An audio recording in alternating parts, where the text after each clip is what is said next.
The free agency preview episode of the Bears Talk Underground is brought to you by MyBookie.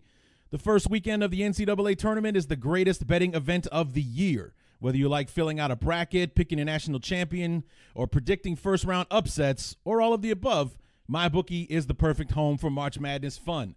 Will Zion Williamson and his teammates cement their legacy at Duke and win a title? Can Virginia get past losing to the 16 seed last year? You guys remember that?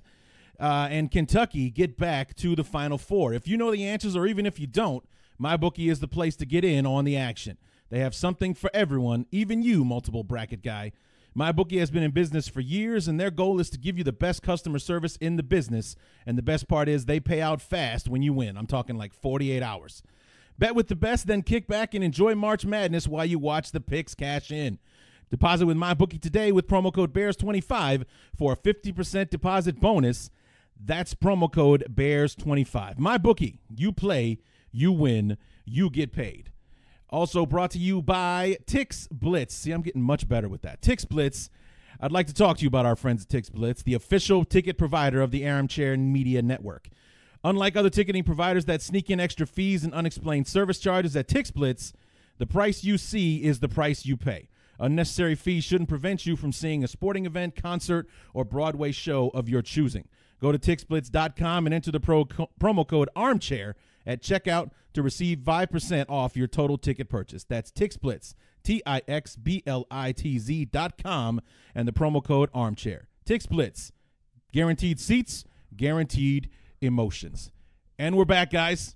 Not doing the usual intro. It's an off-season thing. I'm just being lazy about it, so what have you. But we got the free agency preview. We got a little bit of a mailbag I'm going to be doing at the end of the show, and we're going to be talking about who the Bears might lose, who they might be looking at, and everything else in between. So without further ado, let's get to it. Hang up the telephone, I hear the dial tone, ringing out loud and I don't know. Back for the off-season episode number 2. The free agency preview of the Bears Talk Underground. What's going on, everybody? Larry D back once again. And, this offseason thing, I'm kind of in a funk when it comes to the offseason. But just think in what, I don't know, like 8 weeks or something like that, we'll be starting up with our opponent previews and blazing our way through the summer and getting into training camp, and the preseason and the 2019 season will kick off before you know it. But we got to trudge through all of this mess to get there. So free agency starts next Wednesday on the 13th, when the new calendar year for the NFL officially kicks off. And, the Bears, not a lot of cap space this year, unlike the last several years when they've had, 50, 80 something million in the bank to play with.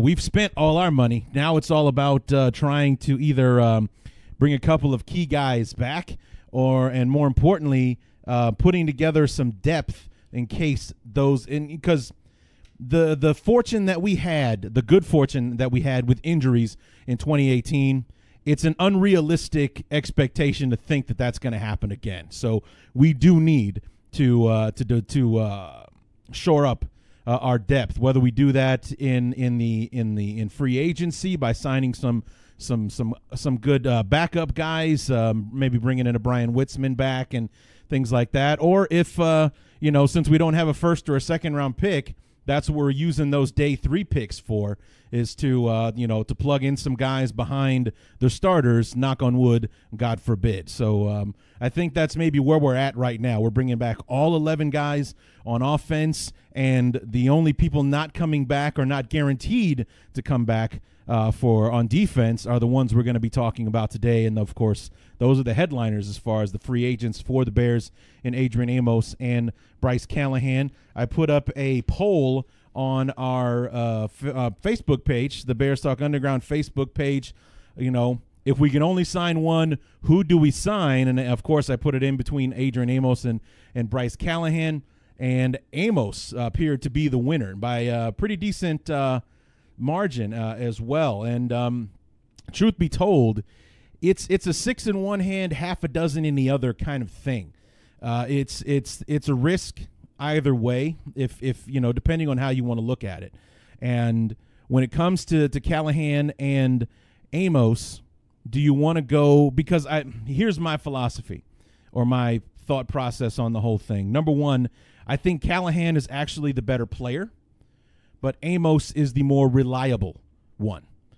Granted, he came out like gangbusters in 2015, had a good rookie season, kind of faded into the background. 2016 reemerged in 2017 and was awesome last year in 2018. I mean, he definitely earned himself a nice contract at the end of his rookie deal. Bryce Callahan, on the other hand, also a 2015 rookie, an undrafted rookie free agent who has been exceptional when he has played, but he has trouble staying on the field.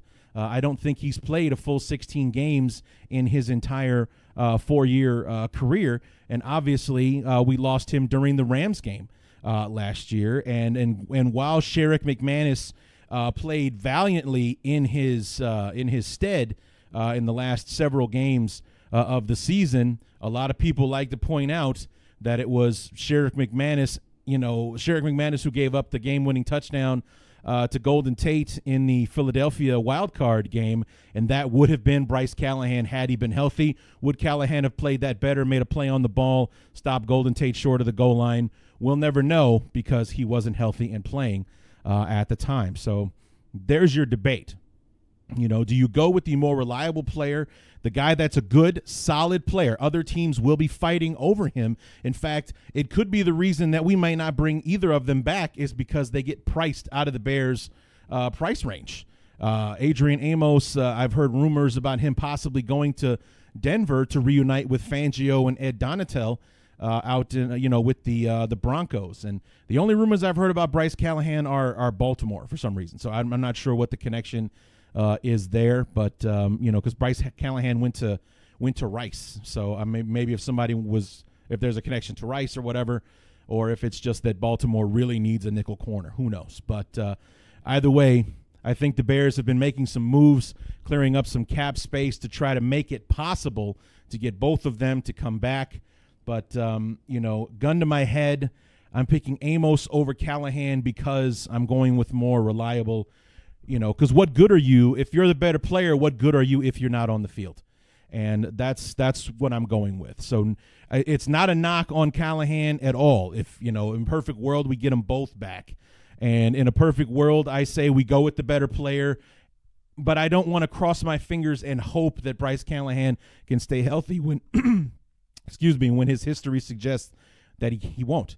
He'll miss some games. He hasn't missed like an entire season or anything, but he's the guy that's constantly in and out of the lineup with this injury, that one or another, and the broken foot sidelined him for the rest of the season. The last 4 games, maybe more, with during the Rams game. We all thought it was going to be a huge blow to us, and Sherrick McManus played valiantly in his absence. So that's the thought right there. I put a poll on Twitter. I put a poll on the Facebook page, and Amos was the winner in both instances. And basically, a lot of what you guys are saying about that is what I was saying, that, Callahan probably is the better of the two. If we're just going head-to-head, one-on-one, who's the better player, I believe it is Callahan. But it's not such a wide margin that you automatically pick Callahan over Amos. And, where Amos closes the gap as far as maybe not being as dynamic a player as Bryce Callahan is the fact that, he starts, he plays, he makes it on the field, he stays healthy. So Adrian Amos doesn't miss football games. And, not to rehash an old coach of ours, but one of my favorite sayings that John Fox gave us in his tenure as head coach is the best kind of ability is availability, and Adrian Amos is available. So as far as making the investment, I think he is the more sound investment, and he also is a good football player. So we're not losing much if we have to take one over the other. I say we go with Amos instead of Callahan. So we have Sherrick McManus. We also have the draft, free agency. Maybe there's a cheaper option out there that can give us what Callahan can't on the field. So, or to at least, make it that we don't miss Bryce Callahan as much as we think we might if he does not return to Chicago. So real quick, let's see. Do I have any news? Well, actually, I do have some news and notes here. And, because of my absence, some of this stuff probably been covered by other people, but here we go. Well, I said the Bears were making moves to shore up cap space. One of those moves was restructuring the deal of Kyle Long.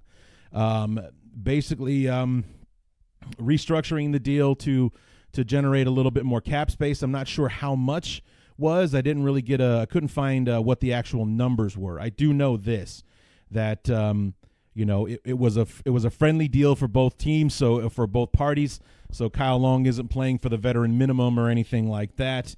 It does. I think the number wasn't big. It wasn't like, oh, well, it's $8 million that we saved on the cap or anything like that. I think it was more on the range of like about $2 or $3 million. And the Bears also shaved off the last year of Kyle Long's deal. He was originally going to be when he signed the extension, he was going to be under contract until 2021. Now he's actually eligible to be a free agent after next season, after 2020. So I think I'm getting that right. But, Kyle Long went online on Twitter and said Bear for life. And then shortly after that, the announcement of his contract restructuring came out. I don't think Kyle Long has any intention of playing anywhere else but in Chicago. And why would he? He is the quintessential Chicago Bear. He is a blue-collar guy. He's an offensive line. It doesn't get more blue-collar than that. So this was a guy that was born to be a Bear, and I'm glad that we're keeping him. So because there were a lot of ugly rumors about, hey, this is how the Bears can save some salary cap space. Cut Kyle Long altogether, and you save a big chunk of money. Well, I don't think it was worth it. So I'm glad we're keeping him. We did save a little bit on the cap, so it was kind of a have your cake and eat it too kind of moment. In other bittersweet news, the Bears released Sam Acho. Sam Acho, who kind of played his way into a decent payday during the 2017 season when we were riddled with injuries. Acho played well. Not much of a pass rusher, but definitely very good against the run. Started, I think, half the games in 2017 and went from being a veteran minimum guy. He signed a 3-year deal for about $9 million a season, a very decent raise for a guy like him.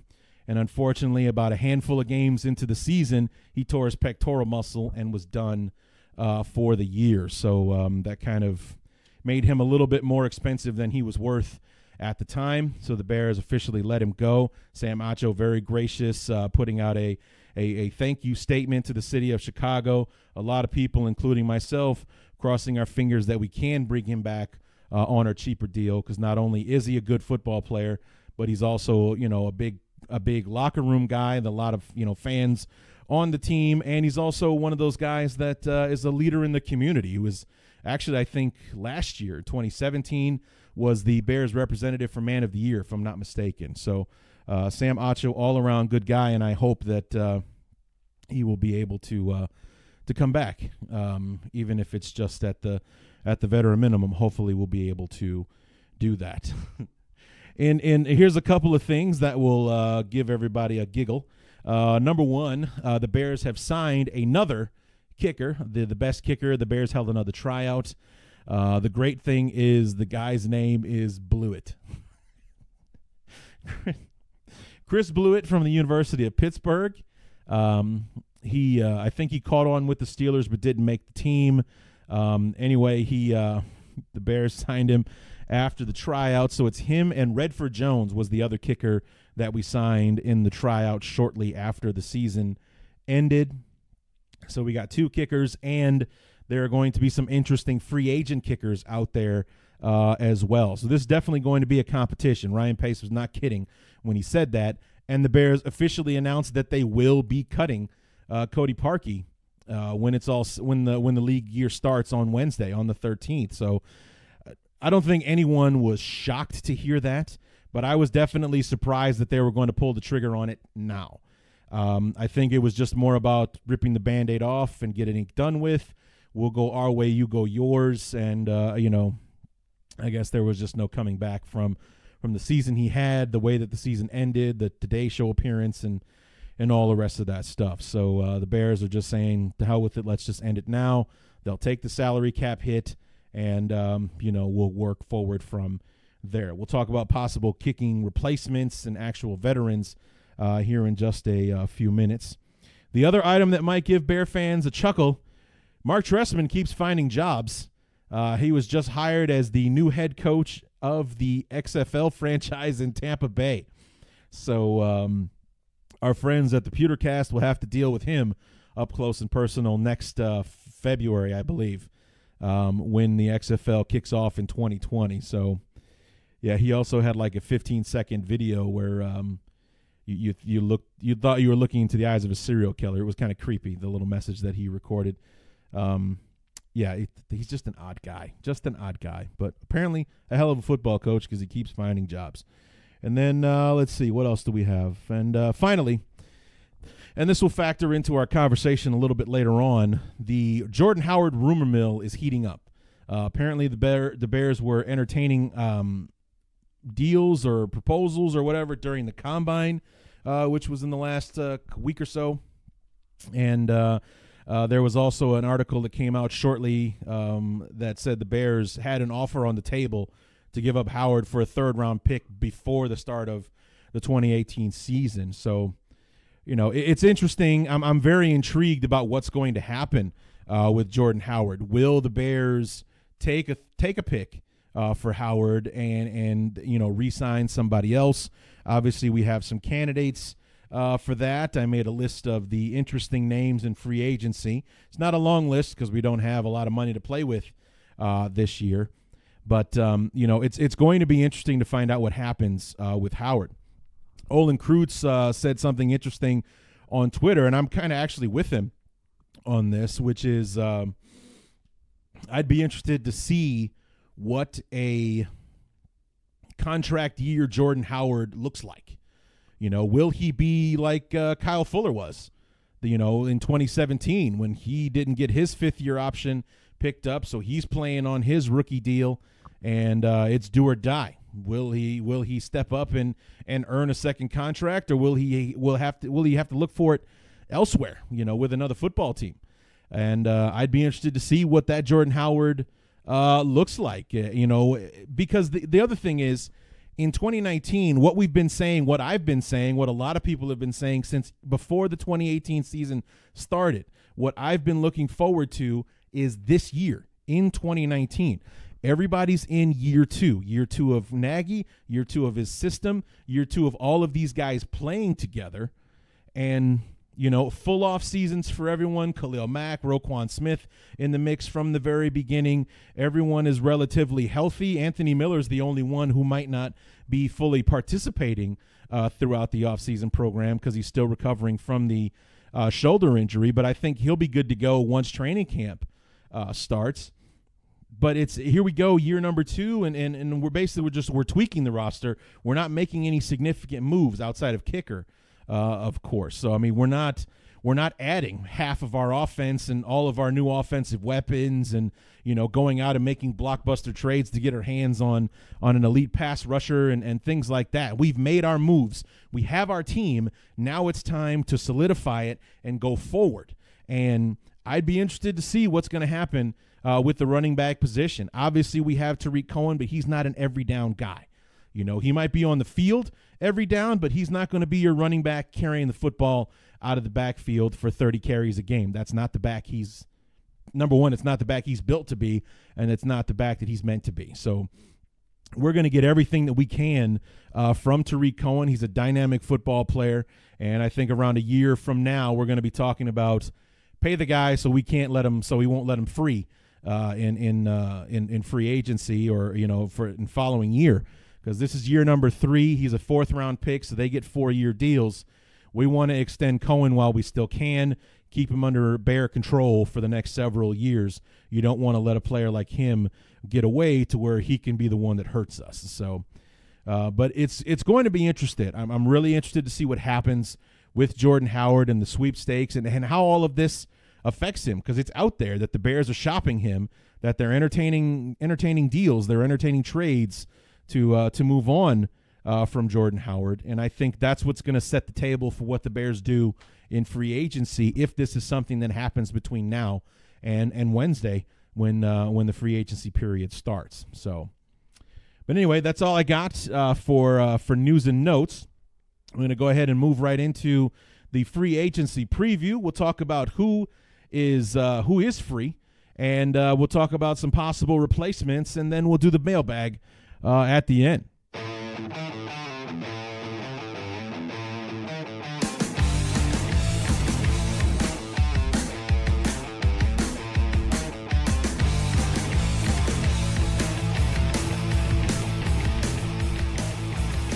It's a pretty decent list of guys that that were in their final years with the Bears in 2018, and obviously at the top of the list, Bryce Callahan, Adrian Amos, our nickel corner, and our starting safety. We got other interesting guys like Aaron Lynch and Eric Kush, Kevin White.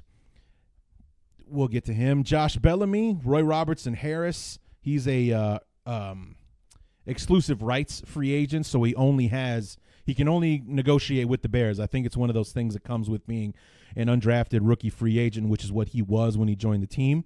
Pat O'Donnell, our punter, Ben Broniker, and Zach Miller. Interesting to find out what's going to happen with Miller. I mean, is he serious about making a comeback, or is he done? We'll see what happens there. Benny Cunningham, tight end Daniel Brown, long snapper Patrick Scales, Brian Witzman, who I talked about a few minutes ago, Marcus Williams. He was the cornerback, in case you guys don't know. He was the cornerback that we signed to fill the roster spot left behind by Bryce Callahan going on injured reserve. So basically, Sherrick McManus stepped into Callahan's spot, and Marcus Williams stepped into Sherrick McManus' spot as the special teamer and backup guy. Nick Williams, the defensive tackle. Michael Burton, the fullback. Hope we never see him again. DeAndre Houston Carson is a restricted free agent. Rashad Coward, very interesting guy, former defensive tackle, then converted offensive tackle, who actually played very well in the preseason but didn't see a snap during the regular season.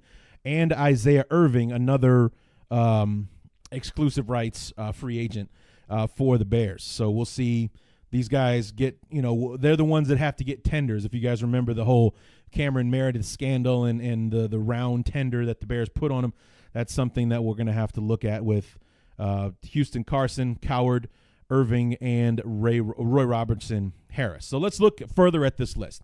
We already talked about Callahan and Amos. If we have to pick one, I go with Amos. I think he's the better investment because his history says he will be on the field, whereas Bryce Callahan may give you a bit more dynamic play, but it's a crapshoot as to whether or not he's actually going to make it onto the field on a consistent basis. Eric Kush, I don't really know what happened with Kush. He was our starting left guard last year, and we all knew that he was kind of grooming the spot for James Daniels. But once he went down, or once Daniels claimed the spot during the Tampa Bay game, when Kyle Long got hurt a few weeks later against the Jets, Kush wasn't the guy that went in there. It was actually Brian Witzman that went in and played and was the, he struggled early on, but as the season went along, got much, much better. And when Kyle Long replaced him, he was actually playing some decent football. So I really don't know what to say about Kush. I mean, he missed all of 2017 with that groin tear, but came back and reclaimed a spot in the starting lineup and played fairly well the first 4 weeks of the season. And then when Daniels took over the left guard spot, we basically never heard from him again. Even when Kyle Long went down, Eric Kush wasn't the first guy off the bench. It was Witzman, and we never really saw Eric Kush again. So I don't know if it was just that Kush was better at the left side than he was on the right, and Brian was a better right guard, or if that's how it played into things, or did Witzman just take his spot on the depth chart, and that's why he was on the sidelines and Kush, that's why Kush was on the sidelines and Witzman wasn't. So if that's the case, then obviously Brian Witzman, that's somebody that I want to see the Bears bring back. He had that connection with Nagy from his time in Kansas City and whatnot. So if it comes down to like Amos and Callahan, and I got to choose Kush or Witzman, I'm going with Witzman on that one.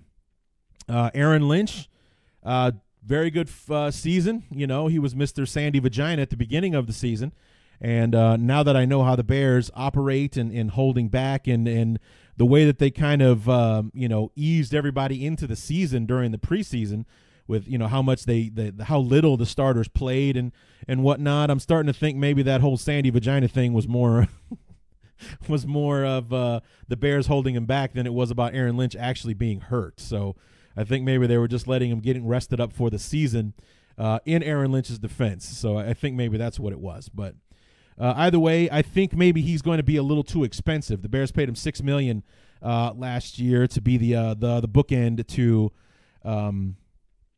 Khalil Mack and Leonard Floyd. Man, I am rusty. Oh my God.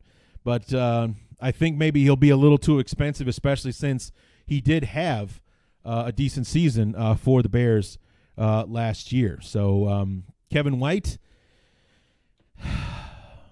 such an unfortunate case in Kevin White. And as much as everybody wants to call him a bust, I think 2018 was kind of the season that solidified the status. And mostly because he actually was healthy for all 16 games, hell, 17 for the wild card game as well.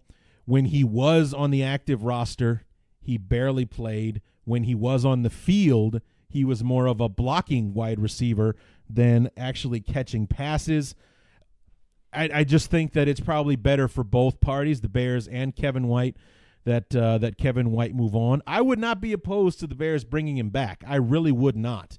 He's not going to make the money that he's been making with the Bears, which as the number 7 overall pick was about $5-6 million a season. He's not going to make that money again. He's going to sign 1-year deals until he has a breakout season, if he does. And I hope he does have that somewhere, because I haven't heard anything about, Kevin White being a bad person or anything like that. He was just unlucky, and it just didn't work out. It happens. So I don't have any ill will towards Kevin White. It's just unfortunate how his career played out in the first 4 years. And hopefully whatever he wants to do, he'll still be able to do in the NFL. I just hope he doesn't do any of it against us, if that's what it comes down to.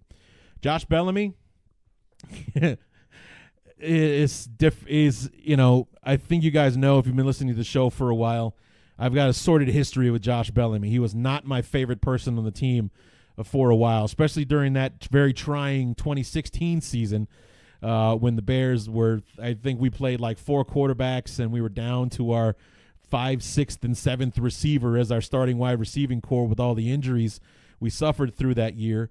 Josh Bellamy is the sole reason we lost the game against the Tennessee Titans. The game-winning touchdown pass, Matt Barkley hit him in the chest with it. He drops it. Bears lose the game kind of thing. And, he kind of had butterfingers throughout that entire season when he had to play more because of the injuries. Cameron Meredith was down. Actually, no, that wasn't the year.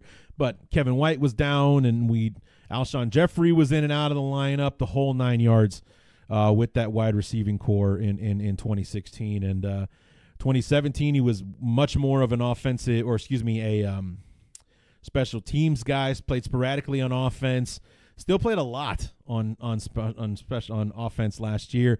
And then this year, I think he was our number 5 guy coming off the bench. But unfortunately for guys like Javon Wims and Kevin White, Bellamy was ahead of them on the depth chart, which was kind of head-scratching for me, especially in the case of Javon Wims. But hopefully we see more of him in 2019. But, he is a good special teams player. He does play the role. I think he has a role in this offense. I do believe the Bears will bring him back. I hope that they do bring him back. Roy Robertson Harris, DeAndre Houston Carson, Rashad Coward, Isaiah Irving. These are all guys that are going to have to be tendered. I believe the Bears will do that with everyone. If I had to prioritize, I'm going with Harris and then Isaiah Irving, then Coward, then Carson as far as, the succession of people that I want to bring back in order. Pat O'Donnell, I'm 50-50 on that one. He had a decent season punting the football, but wasn't as good as we would need him to be. And the Bears also tried to find another punter before last season before bringing him back on a 1-year deal. So I wouldn't hold my breath on bringing back Pat O'Donnell. Ben Broniker, good special teams guy, probably more of a goal line 3rd or 4th tight end type player. I wonder if maybe we can find somebody like that with the undrafted free agents, which is where we got him in the first place, or maybe someplace else. So I'm either or on that one.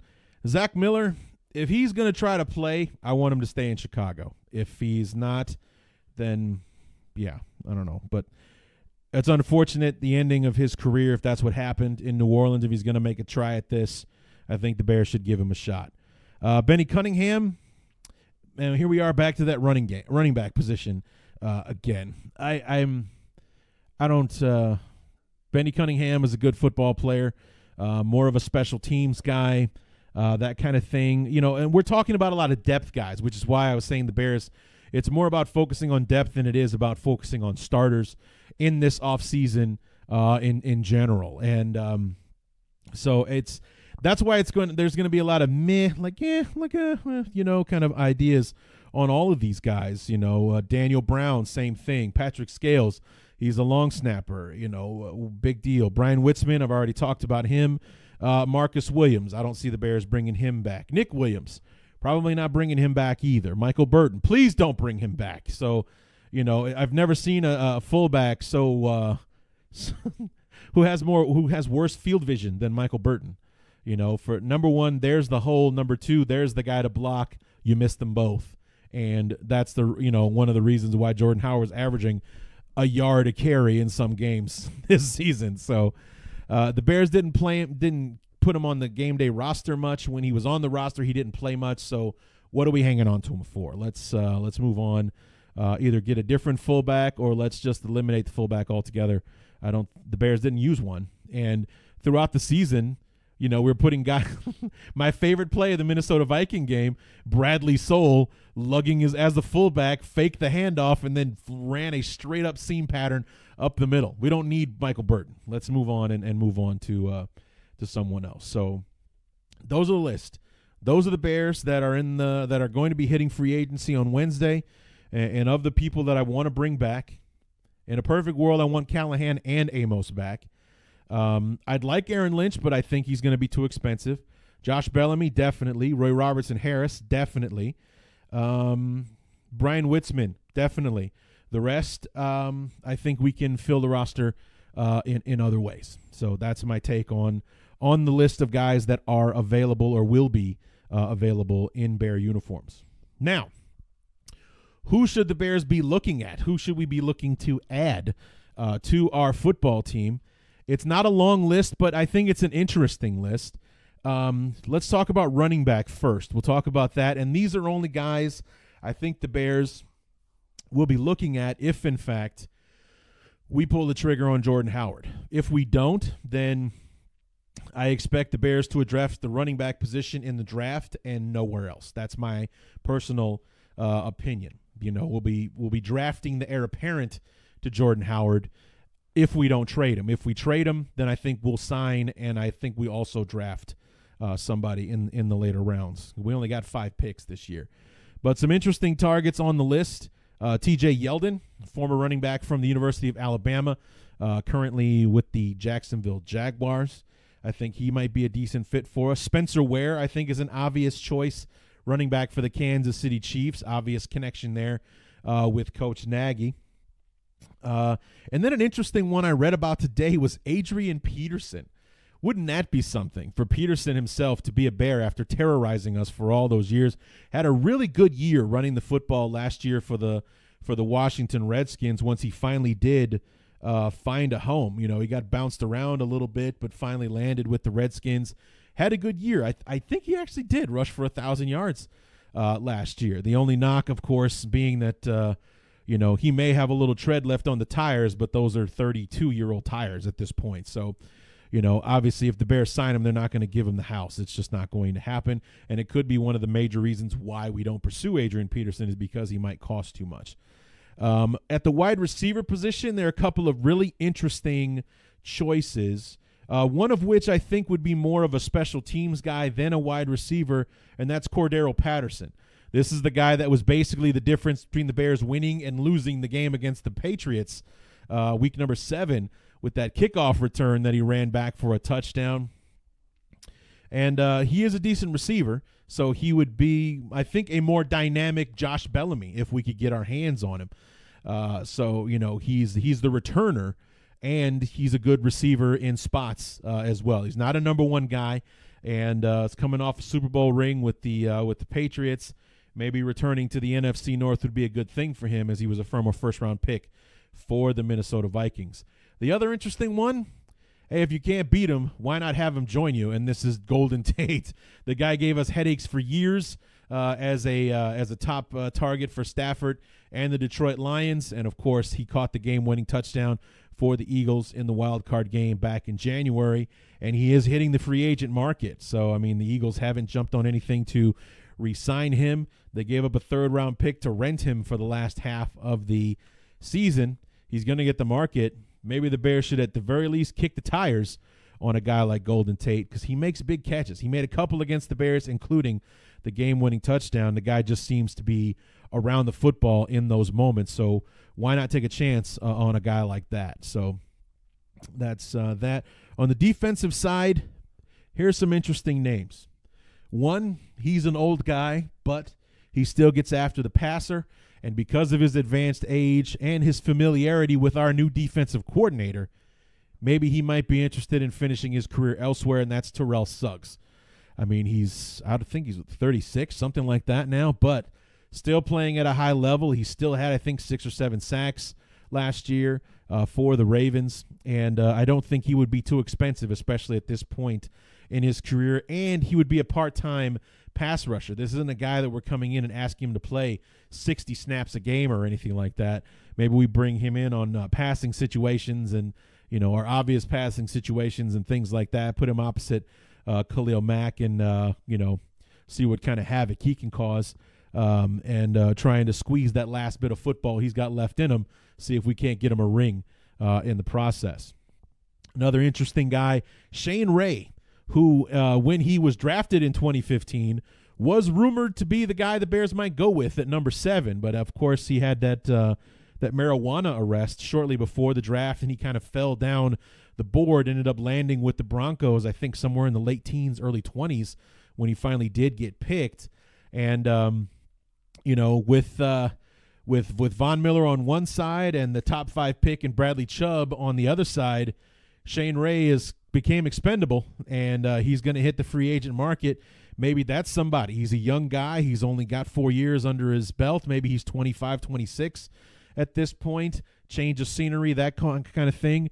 Maybe he has a successful run with the Bears. Who knows? Maybe that's an interesting guy to add some depth and replace Aaron Lynch with a younger version of him and see how that goes. So there's an interesting name to talk about. I've heard some rumors about the Bears maybe going after a guy like Tyrann Mathieu if we can't bring Adrian Amos back. Maybe he would be a cheaper option than Adrian Amos. Tyrann Mathieu, obviously known to the world as the Honey Badger, who, the dynamic player from LSU, was drafted by the Arizona Cardinals, had a solid career there with the Cardinals, was cut last year for salary cap reasons, played a year with the Houston Texans, one of the better defenses in the league, and made it to the playoffs and won the division, and so on. So maybe somebody that the Bears might want to look at if Adrian Amos becomes too expensive of an option for us. And I've heard there was an article I read, was it yesterday or the day before? It was an article that encapsulated all 32 teams. The perfect free agent target, or the ideal, I think was the wording that they used, free agent target, listed Jimmy Ward, cornerback or defensive back, I should say, for the San Francisco 49ers, former first-round pick for them. And, the only thing that I read in that little bio of him that they gave, he does have an injury past. So I don't know if that's somebody the Bears want to look at, but that's who Chicago 24/7 Sports, I should say, listed as an ideal potential free agent target for the Bears. That's who they listed for Chicago. Ironically, they listed Adrian Amos as the ideal potential free agent target for the Denver Broncos, like I talked about before, because of his connection to Vic Fangio and Ed Donatel, who are now running the show with the Broncos. And then finally, he might be too expensive, but he's a hell of an option.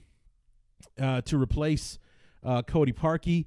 And, the Patriots did not pull the trigger on franchising or re-signing Stephen Gostkowski, who has been one of the better kickers in football since joining the league. He's not a young guy. I think he's in his mid-30s at this point. But the other top two kickers on the market right now are Matt Bryant and there was one other one. Both of them in their mid-40s. They're 44 years old. Both of them are. So kickers can kick the ball forever. If that's any indication, we could have Stephen Gostkowski on our team for 10 years. So, I mean, it's what's his name in Indianapolis? Vinatieri had I think a 10 or 11 year career or something like that with the Patriots before he signed with the Colts. Now he's been with the Colts longer than he was with the Patriots, entering his 25th season of kicking, and still one of the more solid and dependable kickers in football for the Colts. So maybe we can be the Colts for Stephen Gostkowski and be that team that gave him a second life, or that he has a second career with, and that he kicks for us for 10 years because he's clutch, he's accurate, he definitely fits the bill, since Robbie Gould is not an option when the 49ers franchised him not too long ago. So Robbie Gould not going to be a Bear. Unfortunately, that is not a fantasy that will become reality for us Bear fans. So I think Gostkowski is the best option available on the free agent market. But for a kicker, and for a kicker of his caliber, he might command about a $4 to $5 million a year contract. So he might just be too expensive for the Bears. So maybe we'll be looking to draft one, or see which one of those guys in Redford Jones or Chris Blewett, which one of them can be the guy that is our salvation in the kicking game in 2019. So that's an interesting idea to think about. So there you have it. There's our free agent, the free agents that are going to be available for the Bears, the free agents that the Bears might want to be looking at.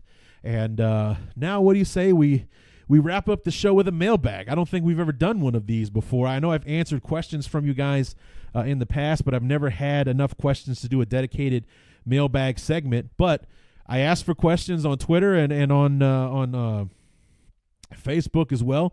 You guys answered the call. So what do you say we go ahead and get to it and wrap this bad boy up?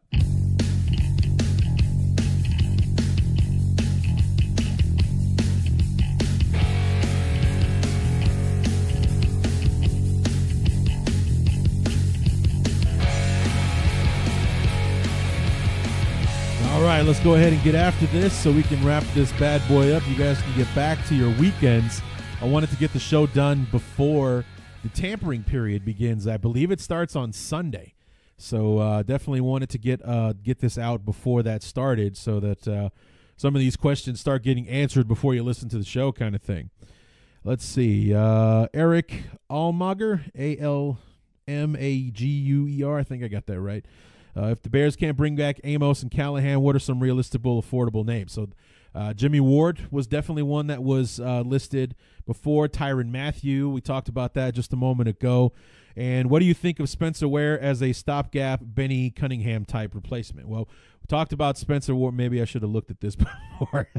But definitely interested in Spencer Ware. He does have familiarity with Nagy's system because of his time in Kansas City. So I would be very much for it. But I don't think we sign Spencer Ware unless we get rid of Jordan Howard. So, but, because I think he may be a little too expensive, maybe, I don't know, to replace Benny Cunningham. If we have to choose between the two, I think price tag would dictate Cunningham is the guy. So, Bears offseason, would you like the Bears to keep Amos or go after a different safety? I would prefer to keep Amos. That was Bears Addict 1976. That was the handle on Twitter. Christopher Miller, what immediate areas of need that the Bears should address in free agency and the draft?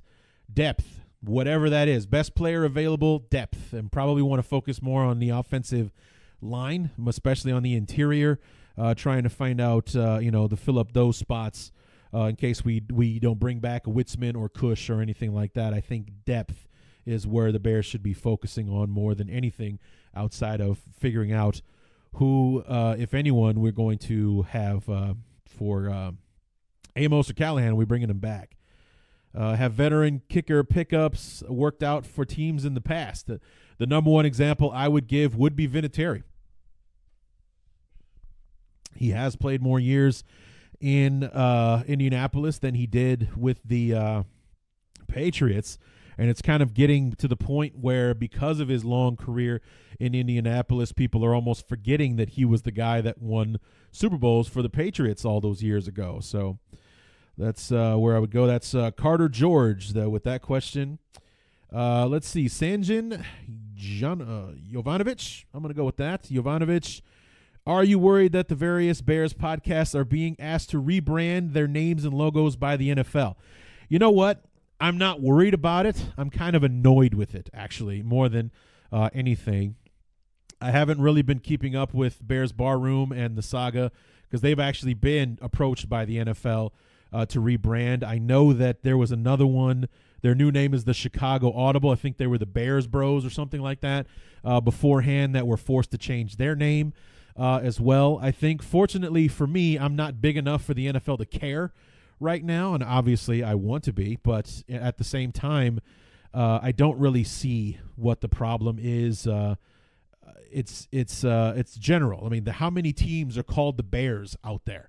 You know, I think just the fact that I'm talking about the Chicago Bears is how they might be able to, quote unquote, have me on that. But I don't use Bear logos. I haven't done that in a long time, and I changed my name from Chicago Bears Review to just Bears Talk Underground to try to avoid this. That's why I went with the name change when I started, when I joined the Armchair Media Network, was to actually avoid something like this. But apparently, I guess the NFL wants to clamp down on people using the names of the teams, period. So I don't know. If it comes down to it, I will change my name, but basically I'm not going to do it now until they tell me to. So it does concern me, and it does kind of feel like the league is bullying, let's just say us, you know, because it's the podcast community that they're coming after, and I don't really see it. You know, I don't see what the big deal is.